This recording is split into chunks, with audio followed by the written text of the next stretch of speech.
Request being considered tonight by Longview City Council would be the first step in applying for federal funding through tax credits for developers.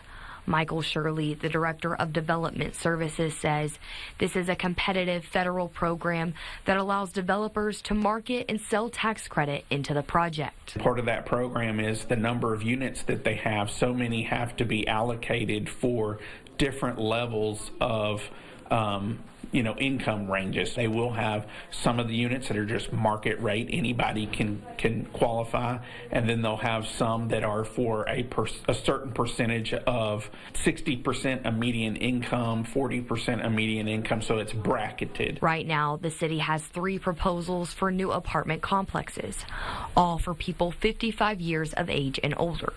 If approved for federal funding, the developer can then offer rent based on income levels.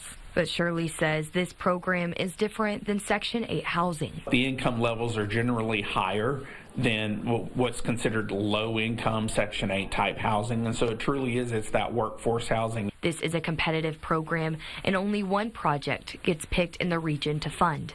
Longview is in the same region as Tyler and Texarkana.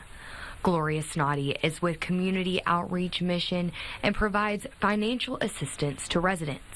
She says they have seen more people in need of rent assistance due to inflation. It affects everything. It's like a domino effect. And so it puts a stress on some. Avery Niles, KLTV 7 News. Now, the proposed developments are Riva Ridge at Clinic Drive and 4th Street, Longview Terrace on Real Road, and Avanti Hills near the intersection of Bill Owens Parkway and H.G. Mosley.